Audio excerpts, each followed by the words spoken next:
قیمتی وقت نکالا.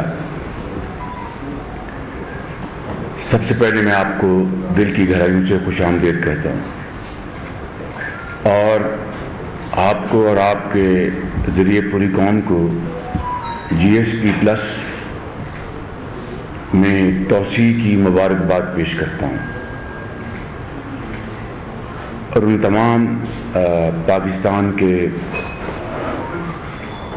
آفیسرز، چاہے وہ برسلز میں ہیں چاہے وہ پاکستان میں ہیں، جنہوں نے اس کے لیے کاوشیں کی، وہ سب لائق تحسین ہیں. جیسا کہ آپ کو علم ہے کہ میاں محمد نواز شریف صاحب انشاءاللہ 21 اکتوبر کو تشریف لا رہے ہیں، تو میں آج یہ بڑے ادب سے یہ بات کرنا چاہتا ہوں کہ یہ سوال اب آپ کو بار بار نہیں پوچھنا چاہیے کہ وہ آ رہے ہیں نہیں آ رہے. یہ اب بات ختم ہو جانی چاہیے. اللہ تعالیٰ کو منظور ہوا انشاءاللہ تو وہ 21 اکتوبر کو مینار پاکستان تشریف لائیں گے. میں اختصار کے ساتھ کچھ باتیں 16 ماہ کی حکومت کے حوالے سے کرنا چاہوں گا، جو مخلوط حکومت تھی ہماری. اس میں ہمیں ہمالیہ نما چیلنجز بھی ملے، مشکلات بھی ملی، دھرنے بھی تھے، لانگ مارچز بھی تھے. تاریخ کا سب سے بڑا سیلاب آیا تھا، یہ سب آپ کو علم ہے. پھر مہنگائی جو کہ ہم نے پچھلی حکومت سے ٹرانسفر ہوئی، اس میں بتدریج اضافہ ہو رہا تھا، اور IMF کا ایک بہت بڑا ایک چیلنج ہمارے سامنے تھا. پچھلی حکومت نے وہ تمام شرائط طے کی تھی اور پھر خود ہی ان شرائط کو ماننے سے انکار کر دیا، اور جب ووٹ آف نو کانفیڈنس کا مرحلہ قریب آ رہا تھا تو انہوں نے اپنی ذاتی سیاست اور اپنی ذاتی جو ان کے مقاصد تھے اس کی خاطر ریاست کو تباہ کرنے کا فیصلہ کیا. یہ وہ عوامل ہیں جو آپ سب اچھی طرح جانتے ہیں. ہمارے لیے بڑا آسان تھا کہ ہم ووٹ آف نو کانفیڈنس، جو کہ ایک آئینی جو حق ہے، اس کو استعمال کرتے ہوئے وہ کامیاب ہوا. ہم فی الفور اپنی سیاست کو بچانے کے لیے ریاست کو ڈبو دیتے.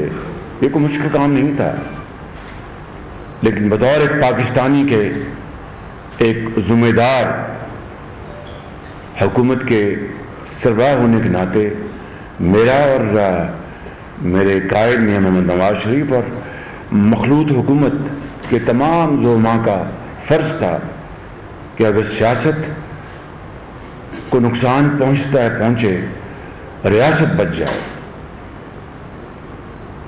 اور پھر آپ نے دیکھا کہ تاریخ کا سب سے بڑا سیلاب آیا. اس سے ہم نے نپٹنے کے لیے جو بھی وسائل، وقت، توانائیاں صرف کی. مہنگائی اپنے بتدریج وہ بڑھ رہی تھی، اس کو ہم نے قابو کرنے کے لیے پوری کوشش کی. کس حد تک ہم کامیاب ہوئے آپ کے سامنے ہے.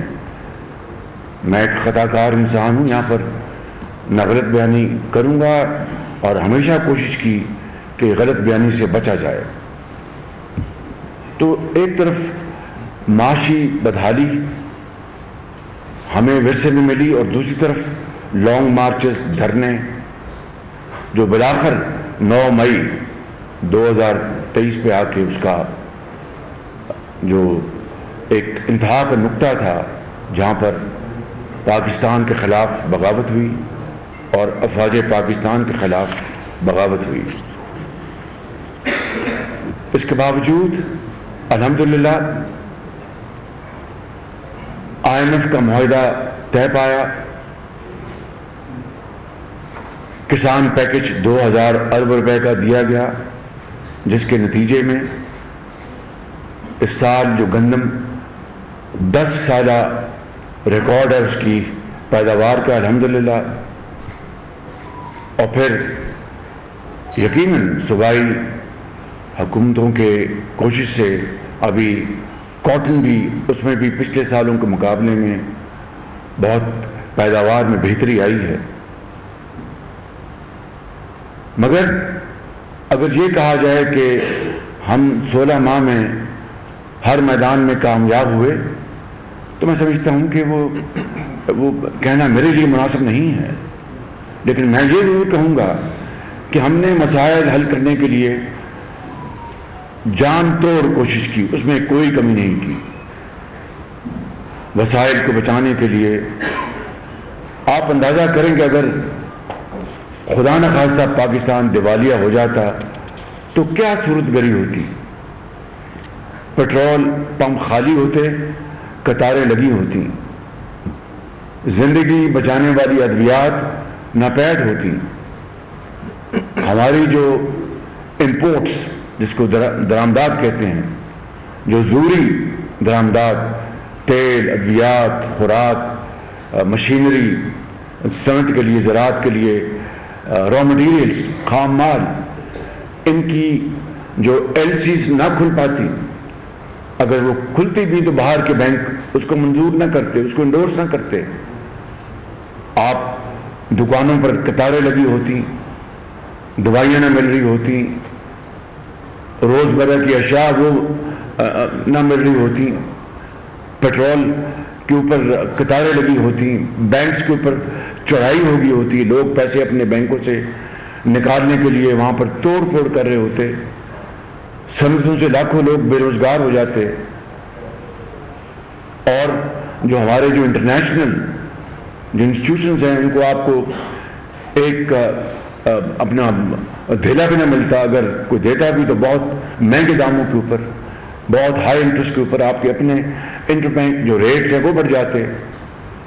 قصہ کو ہوتا کہ لاکھوں لوگ بے روزگار ہوتے، یہاں پر ایک خدا نخواستہ ہنگامہ ہوتا، ہر طرف جلوس نکل رہے ہوتے. یہ ہے وہ ایک کانسیکوینشل ایک امپیکٹ خدا نخواستہ اگر پاکستان دیوالیہ ہو جاتا. تو میری نظر میں پاکستان کو دیوالیہ پن سے بچانے کے لیے اللہ تعالیٰ نے جو ہماری مدد کی، اور میں اپنے قائد محمد نواز شریف اور مخلوط حکومت کا شکر گزار ہوں کہ انہوں نے پورا اس میں ساتھ دیا. اب آگے چلتے ہیں تو آپ دیکھیں کہ ہم نے بجٹ میں یوتھ پیکج دیا. میں تفصیل میں نہیں جا رہا، جس میں ووکیشنل ٹریننگ کے لیے یوتھ لونز اربوں روپے کے دیے، ہم نے سپورٹس کے لیے لیپ ٹاپس دیے، جو ماضی کا نواز شریف کی لیڈرشپ میں ایک تسلسل ہے. پھر آپ نے دیکھا کہ IMF کے معاہدہ کے وقت میں نے اس بات کا مطالبہ کیا کہ 200 یونٹ استعمال کرنے والا گھریلو صارف، اس کے اوپر ہم اضافی بوجھ نہیں پڑنے دیں گے. ہم نے 300 کی بات کی، IMF نے کہا کہ 200 تک آپ ہم مان لیتے ہیں، نہیں بڑھنے دیا ہم نے. یہ 63% بنتا ہے پاکستان کے گھریلو صارفین کا. ایک بڑی حقیقت خدمت تھی.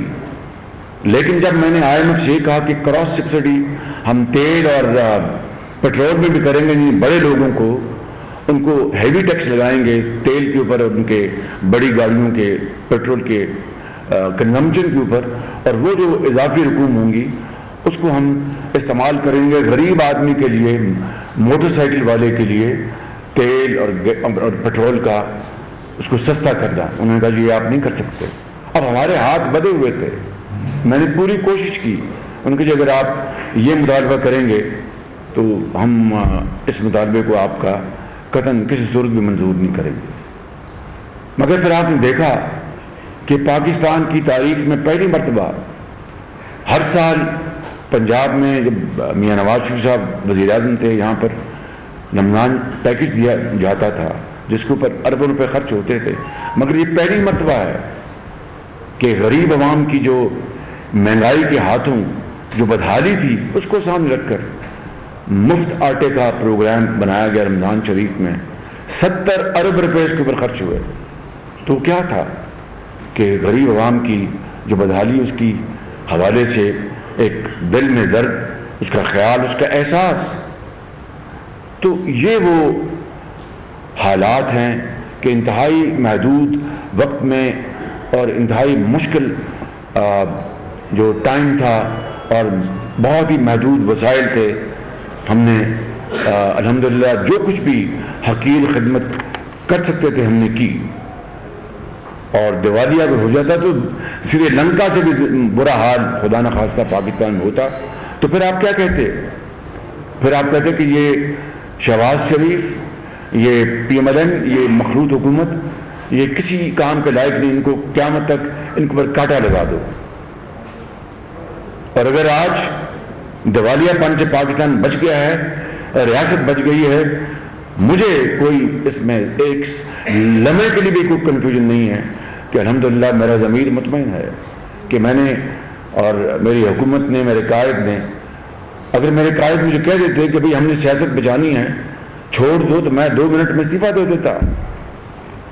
لیکن ان کا بھی یہ فیصلہ تھا کہ یہ اب چیلنج آیا ہے، اس کو قبول کریں، ریاست کو بچائیں، سیاست کی پرواہ نہ کریں.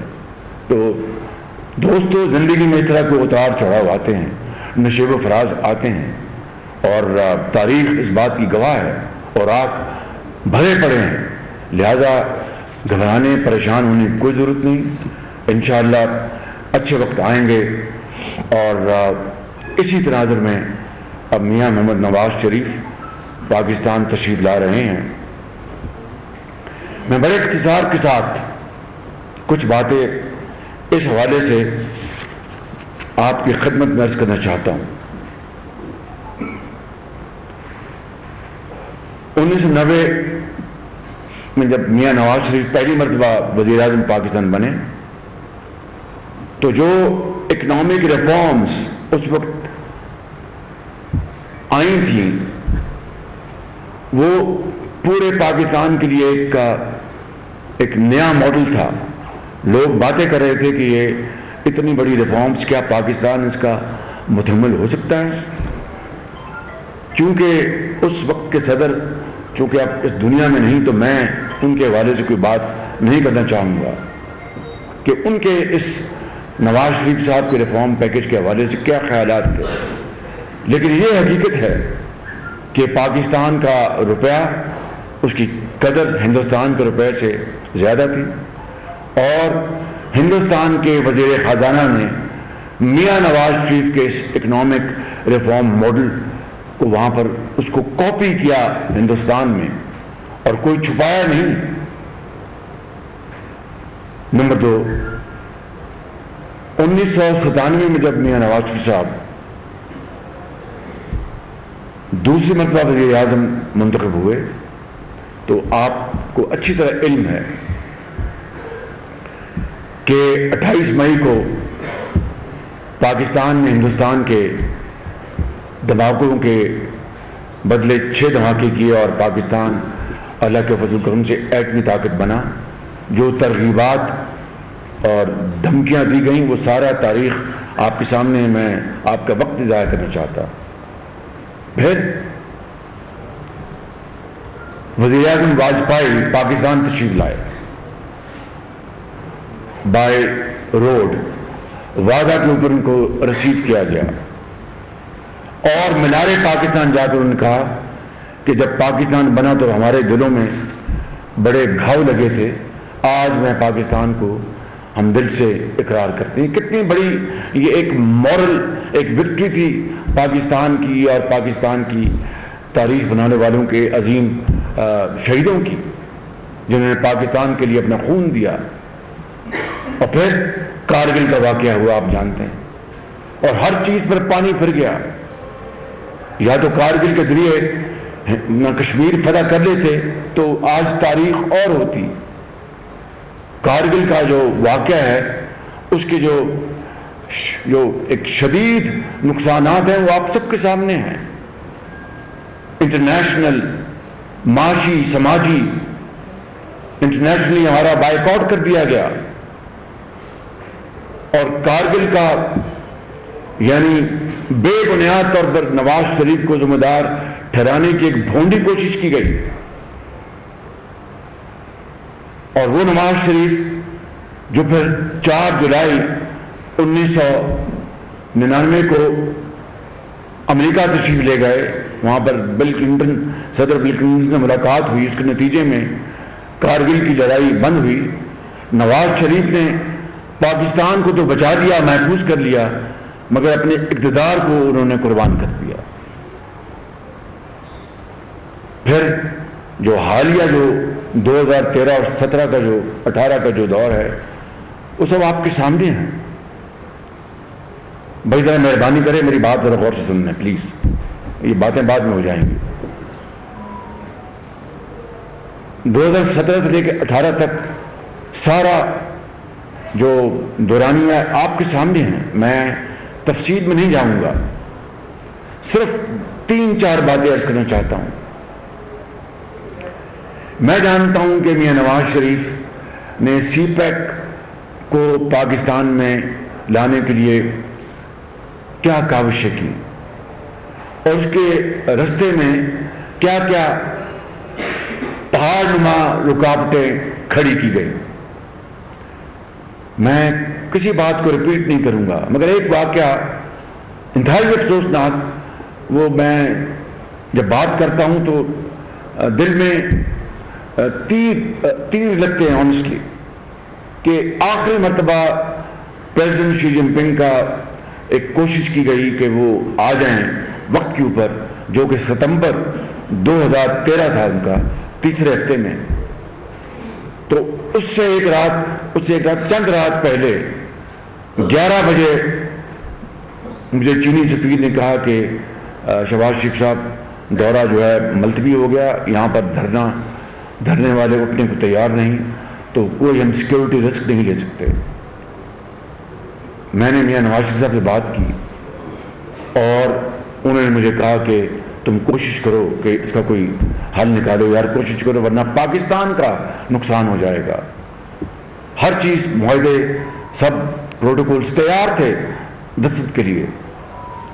میں نے پھر جنرل راحیل کو, وہ زندہ ہیں, ان کو فون کیا کہ یہ معاملہ ہے تو میں آپ کے پاس آنا چاہتا ہوں, آپ مہربانی کر کے اس میں آپ بھی اپنا حصہ ڈالیں. اگلے دن تاریخ طے ہو گئی, ملاقات طے ہو گئی, 3 ستمبر تھا یا 2 ستمبر 2013. میں نے چینی سفیر کو بھی کہا آپ میرے ساتھ چلیں, انہوں نے کہا جی میں چلتا ہوں, مگر بعد ان کا فون آ گیا کہ میں نہیں جا سکوں گا, آپ تشریف. میں اکیلا چلا گیا. وہاں پر جنرل راحیل مجھے ملے اور انہوں نے کہا کہ آپ بیٹھے, میں ابھی ٹیلی فون کر کے آتا ہوں, جو مجھے انہوں نے کہا کہ چینی ڈیفینس منسٹر کو. اور میرے پاس جو اس زمانے کے سی جی ایس تھے وہ میرے پاس وہ بیٹھ گئے, وہ اللہ کو پیارے ہو گئے ہیں, آج دنیا میں نہیں. واپس آئے جنرل راحیل, انہوں نے کہا جی کہ شہباز بھائی میں نے بات کی ہے, وہ نہیں مان گئے. چینی سفیر نے مجھے خود کہا کہ ہم نے خود ان سے بات کی ہے کہ بھائی 3 دن کے لیے آپ اٹھ جائیں اور پھر دوبارہ بیٹھ جائیں. ان کا جی نہیں, ہم اٹھیں گے نہیں, ہم آرام سے بیٹھے رہیں گے. اب بتائیے کیا نواز شریف یہ سارا کام اپنی ذات کے لیے کر رہا تھا یا پاکستان کے کروڑ عوام کی خوشحالی اور ترقی کے لیے, اور پاکستان کو قرب و جوار میں جو ممالک ہیں جو تیزی سے ترقی کر رہے تھے ان کا مقابلہ کرنے کے لیے, پاکستان کی جو صنعتیں ہیں, زراعت ہے, ان کو ترقی دینے کے لیے. تو یہ ہے وہ تفصیل ان دردناک واقعات کی جس نے پاکستان کی تاریخ کا رخ موڑ دیا. اور پھر اب آ جائیں 2017, کس طریقے سے میاں نواز شریف کو ایک بدترین سازش کے ذریعے ان کو پاناما سے اقامہ میں سزا دلوائی گئی. پاناما میں آپ جانتے ہیں کہ تقریباً 300-400 لوگوں کے نام شامل تھے, جن میں سیاستدان بھی تھے, اور بڑے شور مچا کر کہا گیا کہ ان تمام سیاستدانوں کا ہم احتساب کریں گے جن کا نام پاناما میں آیا، جن کے فورن ایسٹس ہیں۔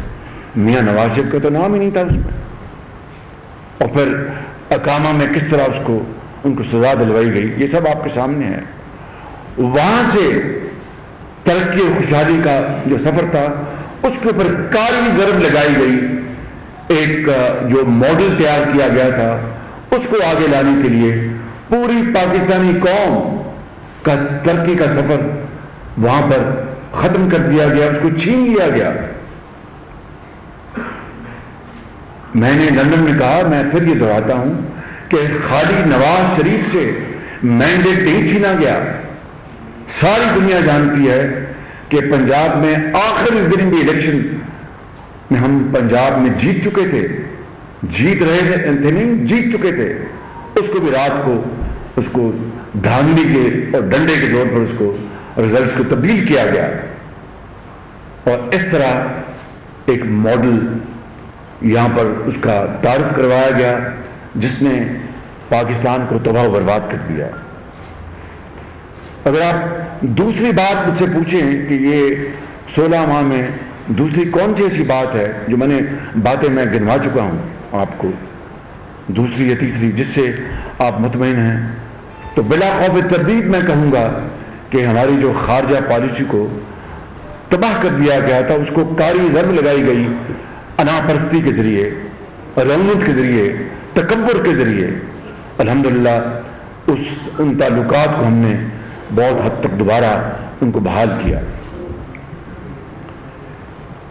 لہذا نواز شریف کو نکال دیا گیا اقتدار سے۔ پاکستان کی ترقی کا سفر جو کہ 6.5% پر بڑی برکتاری سے آگے بڑھ رہا تھا، ہماری زراعت، ہماری صنعت، ہماری باقی جو ہمارے یوتھ نوجوانوں کے لیے ہسپتال، یونیورسٹیاں، جو بھی آپ کہہ لیں، یہ تمام پروگرامز بہت تیزی سے آگے بڑھ رہے تھے، وہ سب ختم کر دیے گئے۔ اور پھر جو ظلم و ستم کی ایک لمبی ایک طویل رات ہے، اس کے بارے میں کچھ نہیں کہنا چاہتا، وہ آپ اچھی طرح جانتے ہیں۔ یہ ہے وہ پس منظر جو میں نے آپ کے سامنے بیان کیا، اور اس کے تناظر میں اب انشاءاللہ میاں نواز شریف پاکستان دوبارہ تشریف لا رہے ہیں، اور اس ترقی اور خوشحالی کے سفر کو وہیں سے شروع کریں گے جہاں پر وہ ختم ہوا یا اس کو ختم کر دیا گیا۔ آپ ضرور سوال کریں گے کہ شہباز شریف یہ کس طرح ہوگا، ابھی 16 ماہ میں یہ ہوا، اس سے پہلے 4 سالوں میں یہ ہوا۔ تو جب نواز شریف صاحب 2013 میں اقتدار میں آئے تھے تو 20 گھنٹے کی لوڈ شیڈنگ ہوئی تھی، وہ کس طرح ختم ہوئی آپ بہتر جانتے ہیں۔ اس سے پہلے مہنگائی کس شرح پر تھی، وہ تاریخ کی سب سے نچلی سطح پہ آئے گی، کس طرح آئی وہ اچھی طرح آپ جانتے ہیں۔ اور اسی طرح جو باقی اقدامات، سی پیک میں $30 ارب کی سرمایہ کاری ہوئی، عملی طور پر آپ نے دیکھا پاکستان کے خزانے سے اربوں ڈالر خرچ کر کے بجلی کے نئے پلانٹس لگائے گئے LNG کی بنیاد پر۔ جس طریقے سے وہ پروگرام اس کو عملی جامہ پہنایا گیا، جس کمٹمنٹ اور محنت کے ساتھ، اسی طریقے سے اس تباہ شدہ معیشت کو دوبارہ بحال کرنے کے لیے نواز شریف اپنی قیادت میں اپنی ٹیم کے ساتھ اس ملک کی ترقی اور خوشحالی کے سفر کو دوبارہ اس کا آغاز کریں گے۔ اور یہ جان جوکھوں کا کام ہے، یہ کوئی آسان کام نہیں۔ اور دیکھیے کہ ستم ظریفی دیکھیے، تاریخ کا جبر دیکھیے کہ بار بار ہم اسی دائرے میں گھومتے ہیں۔ کچھ معاملہ بنتا ہے پھر ٹوٹ جاتا ہے، پھر کچھ معاملہ بنتا ہے پھر ٹوٹ جاتا ہے۔ یہ ہے بدقسمتی ہماری تاریخ کی، یہ ہے وہ جبر۔ وگرنہ جن قوموں نے ترقی کی وہاں پر پولیٹیکل یعنی سیاسی اسٹیبلٹی آئی، معاشی ترقی آئی، جو کہ آپس میں یہ دونوں جڑے ہوئے دو نام ہیں۔ لازم و ملزوم ہیں، مگر آپ نے دیکھا کہ کس طرح ہمارے 16 ماہ میں لانگ مارچز اور دھرنوں کا اعلان ہوتا رہا، کبھی وزیر آباد میں کبھی کہیں، اور 9 مئی پر کیا اس ملک پر ایک آفت آئی کہ وہ ادارے جو اس کام پر مامور ہیں، جن کے افراد نے، جن کے سپوتوں نے، بیٹوں نے جان ہتھیلی پہ رکھ کر، چاہے وہ جنگیں لڑنی ہوں، چاہے وہ دہشت گردی کا خاتمہ کرنا ہو، انہیں کے اوپر چڑھ دوڑے، تو پھر آپ یہ کہیں کہ جناب یہ مہنگائی کو کنٹرول نہیں ہوئی، یہ تباہی کیوں ہوئی، یہ ملک آگے کیوں نہیں بڑھا؟ یہ ہے وہ پس منظر جو میں چاہتا تھا کہ میں آج آپ کے سامنے پیش کروں اختصار کے ساتھ، اور یہ بتانا چاہتا ہوں کہ انشاءاللہ میاں نواز شریف تشریف لائیں گے، وہ اپنا جو معاشی پروگرام ہے، جو قوم کی اس تقدیر کو بدلنے کا جو ان کے ذہن میں خاکہ ہے، وہ 21 اکتوبر کو خود اپنی زبانی مینار پاکستان میں آپ کو انشاءاللہ اپنی زبان سے بتائیں گے، اور وہ پروگرام ہے جس سے پاکستان انشاءاللہ تیزی سے آگے بڑھے گا، اور ان کی ٹیم کے یہ ممبر اور جو اس کمرے میں موجود نہیں، سب مل کر وہ شبانہ روز محنت کریں گے اور پاکستان کی تقدیر ضرور بدلیں گے انشاءاللہ۔ بہت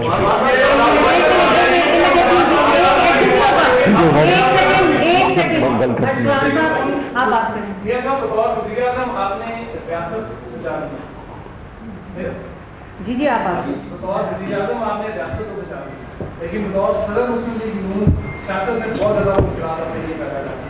کوئی فرق نہیں پڑتا، مجھے کوئی اس کا ملال نہیں ہے، اگر ریاست بچ گئی ہے تو سیاست بھی بچ جائے گی انشاءاللہ،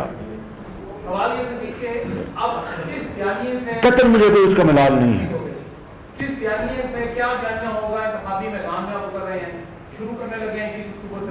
وہ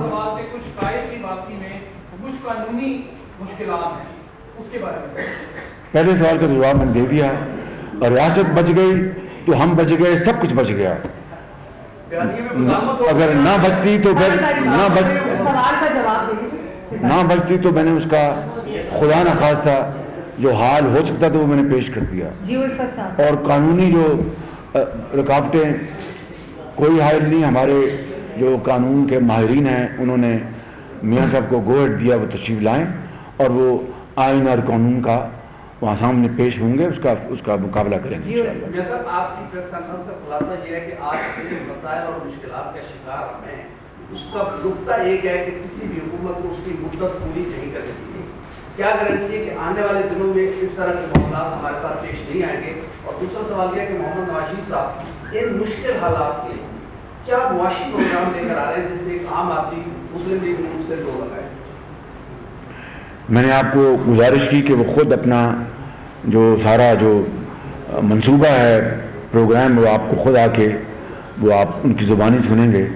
میں نے اختصار کے ساتھ بتا دیا کہ وہ تشریف لا رہے ہیں، اپنے ہم وطنوں کے ساتھ مل کر اس ملک کے زخموں پر مرہم پٹی کریں گے، اور پاکستان کی ترقی اور خوشحالی کو، نوجوان بچوں اور بچیوں کے مستقبل کو تابناک بنانے کے لیے پاکستان وہ ہر چیز کریں گے جس کی قوم کو ان سے توقع ہے، اور جس کا مظاہرہ انہوں نے ماضی میں ایک مرتبہ نہیں، ایک سے زیادہ مرتبہ کر کے دکھایا۔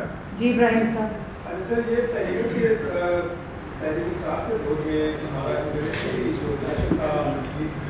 ایک سوال آپ نے ایک بات کی تھی تسلسل کی، وہ ٹھیک، میں نے اس کی مثالیں دے دی، یہ ٹوٹتے رہے سارے جو دورانیے تھے اور ان کو توڑا گیا، میں نے سازش کی بھی بات کی اور ساری باتیں بتا دی ہیں آپ کو۔ وہی قومیں ترقی کرتی ہیں جہاں پر کنٹینیوٹی ہو، یہ آپ کی بات بالکل درست ہے، اس کی مثالیں ایک قرب و جوار کی بھی مثال ہے، لیکن اس سے ذرا دور بنگلہ دیش کی بھی مثال ہے۔ جب تک کہ سیاسی اور معاشی جو سٹیبلٹی نہیں ہوگی، قوم کے اندر ایک یکجہتی نہیں ہوگی، قوم اکٹھی نہیں ہوگی۔ آپ کو علم ہے کہ جب 2018 میں نے میثاق معیشت کی بات کی تھی تو کس طرح اس کو پایا حقارت سے ٹھکرایا گیا تھا آپ جانتے ہیں.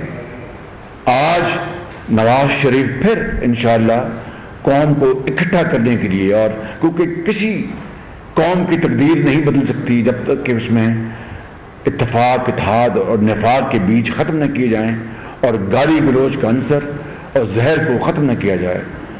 یہ بہت بڑا ایک کٹھن مرحلہ ہے.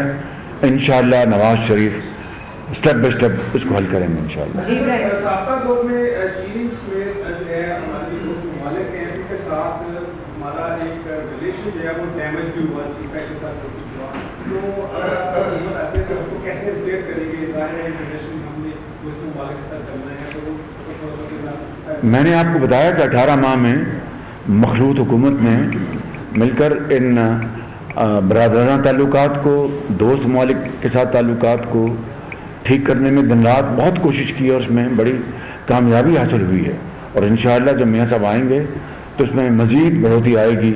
اور ان کے آپ جانتے ہیں کہ بڑے درینہ تعلقات ہیں سعودی عربیہ سے، یو اے ای سے، چین سے، ترکی سے، قطر سے. تو انشاءاللہ یہ تمام جو تعلقات ہیں اور دوستی ہے وہ قرضے لینے کے لیے نہیں بلکہ سرمایہ کاری کے لیے استعمال ہوگی انشاءاللہ. فرمائیے گا کہ آپ کی گورنمنٹ جب بھی آئی زندگی نے جب بھی اقتدار سنبھالا تو ملک کو ترقی کی راہ پر گامزن کیا، تو یہ آخر کون لوگ ہیں جو بار بار ملک کی جو معیشت ہے اس کو پٹری کو اتارتے ہیں؟ آپ تو ان کی آنکھ کا تارا بھی ہیں، آپ کوئی مشورہ دیں گے ان کو؟ یہ آنکھ کا تارا جو ہے آپ نے اچھا کیا یہ سوال کر ہی دیا.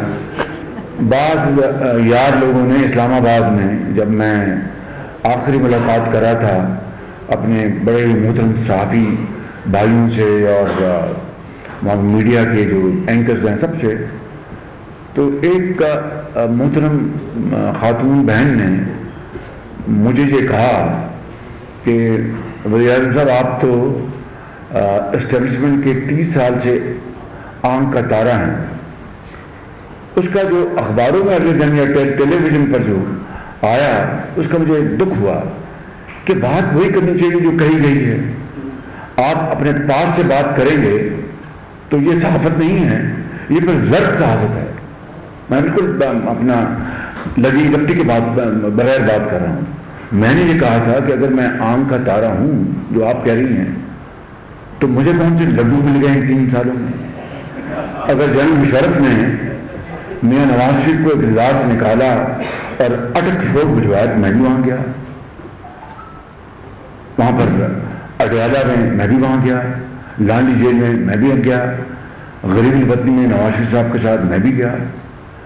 جب میں اس کے بعد کی بات کر رہا ہوں، جب میاں صاحب کو اقتدار سے نکالا گیا اور ہمارا ڈاکہ ڈالا گیا ہمارے الیکشن کے اوپر تو میاں صاحب کو گرفتار کیا گیا. میں بھی گرفتار ہوا، 1 دفعہ نہیں 2 دفعہ ہوا. کمر کی بھی کوئی پرواہ نہیں کی گئی. کہنے کا مقصد یہ ہے کہ یہ آنکھ کا تارا جو آپ کہہ رہے ہیں، میں اسے تو میں آپ کو کوئی جواب نہیں دینا چاہتا، مگر اس کے نتیجے میں مجھے کیا ملا یہ بتا دیں آپ ذرا.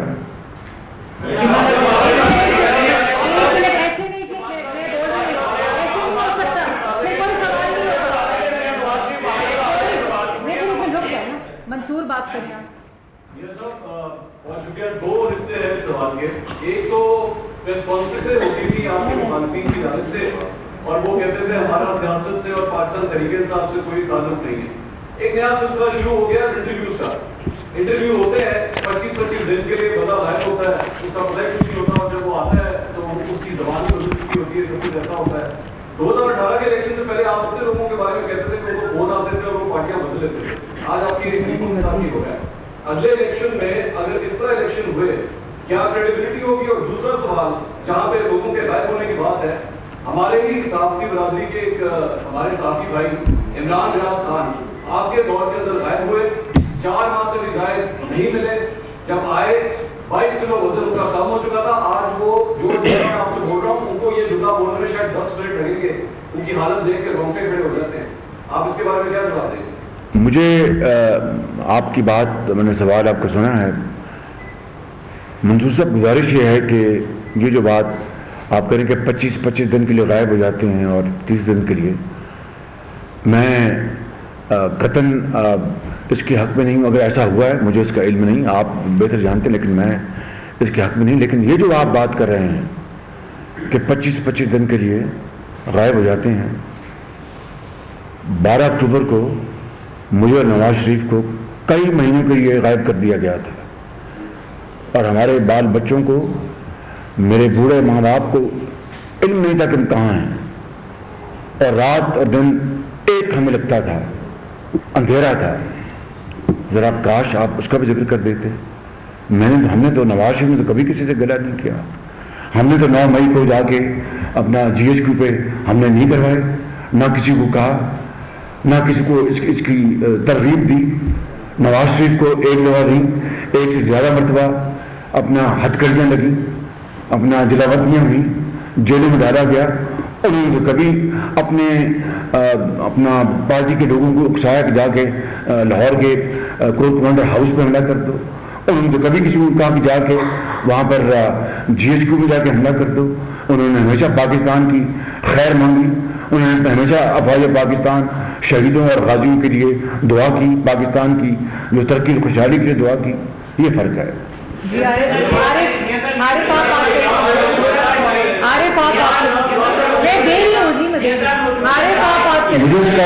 مجھے اس کا علم نہیں. آپ بتا رہے ہیں. نہیں, میں نہیں خیال میں, ہمارے میرے علم نہیں. اگر آپ کہہ رہے تو میں آپ کی بات کی تردید نہیں کر رہا, لیکن آپ کہہ رہے ہیں اب وہ گھر آ گئے ہیں. اگر مجھے آپ موقع دیں گے میں پتہ کر کے نیکسٹ ٹائم آپ کو بتاؤں گا.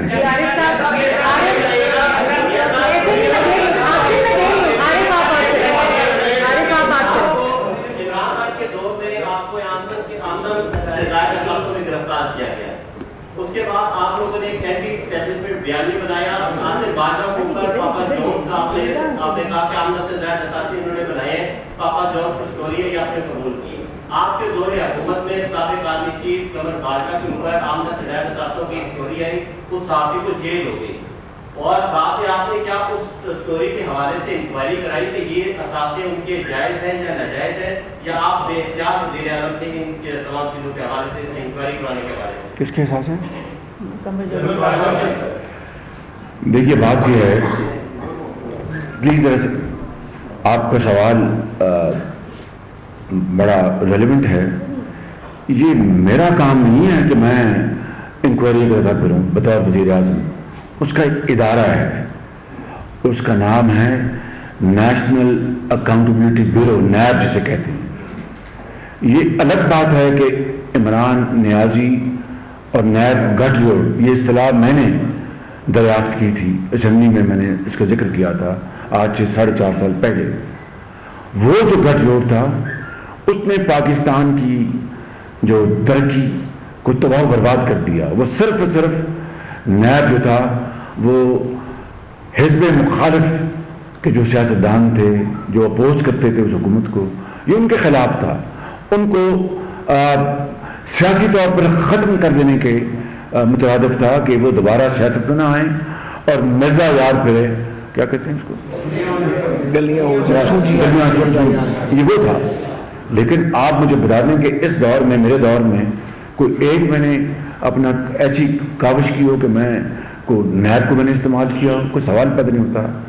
اگلی بات, احتساب سب کے لیے ہونا چاہیے اکراس دا بورڈ. اور اگر آپ یہ ذرا تھوڑا سا آپ میری بات کو برا نہ مانیں تو آج تک جو احتساب کا جو لاٹھی ہے وہ صرف سیاستدانوں پر چلی ہے, صرف سیاستدانوں پر چلی ہے. اور یہ ایک تاریخ کا ایک بڑا ایک میں سمجھتا ہوں کہ بہت ہی ایک سیاہ باب ہے.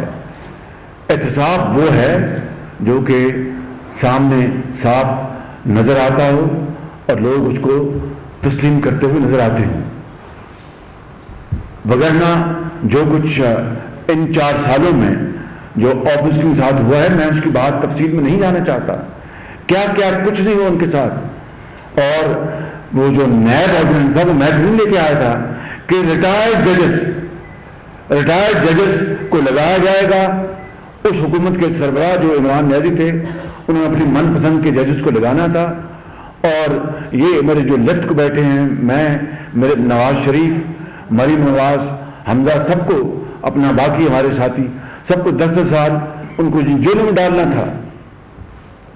کیا یہ احتساب ہے؟ اگر احتساب کی بات کریں, احتساب کا سب سے زیادہ نشانہ 75 سالوں میں صرف اور صرف سیاستدان بنے ہیں. اور احتساب کا اگر بات کرنی تو آئیے بیٹھیں, ایک ڈائلاگ کریں اکراس دا بورڈ. اور اپنا خان صاحب, میں آپ کی خدمت میں, وہ بات میری تھوڑی آدھی رہ گئی تھی, میں نے اپنا نام لیا تھا نواز شریف صاحب کا.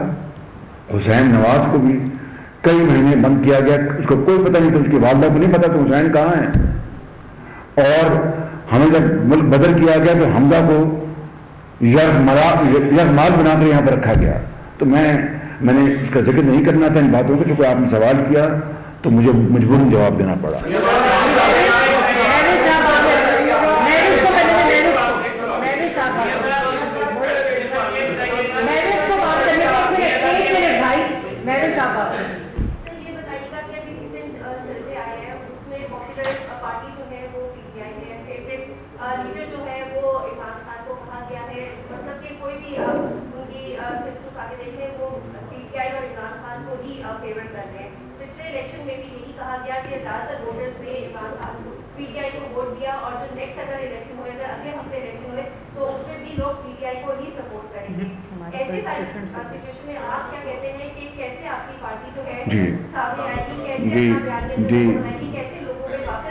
جی شکریہ بی بی, آپ نے سوال کیا, ایک ریلیونٹ سوال کیا.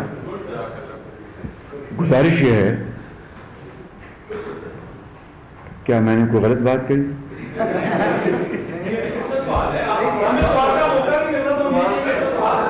بی بی چھوٹی بہن کو کہتے ہیں اور کس کو کہتے ہیں؟ نہیں اس بات پر نہیں. ہاں, کس بات؟ وہ جو آپ سے سوال کرنا چاہ رہے ہیں اس کا جواب اپنی مرضی کا دینا چاہ رہے ہیں. گزارش یہ ہے کہ کیا 2018 میں کے الیکشن میں سروے میں کون سب سے آگے تھا؟ نہیں محترمہ, میں آپ کے سوال کا جواب دے رہا ہوں نا, اس کی مجھے موقع دینا.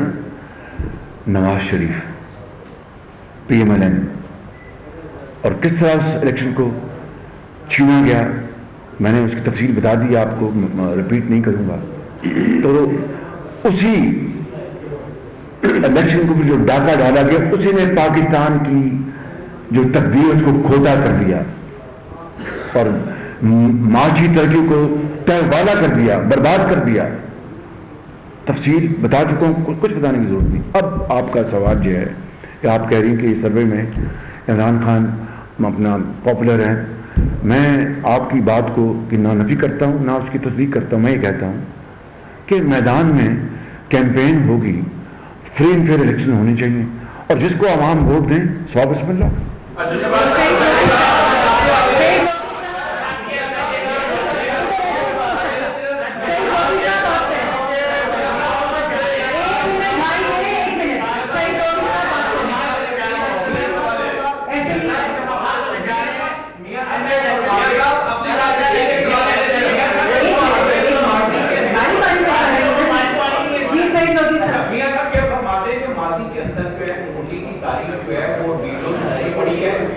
لیکن اب جو ہے ابھی بھی یہ باتیں آ رہی ہیں کہ بڑے میاں صاحب جو ہے کسی ڈیل کے نتیجے کے اندر آئے, اس کے جو ہے یہ میں سوال آپ کا جواب اس طرح دوں گا کہ وہ جو ڈیلوں کی باتیں ہمارے والے سے, وہ اس کی بے بنیاد باتیں جو ہوتی رہی ہیں وہ سب آپ کے سامنے ہیں, سب آپ کے سامنے ہیں.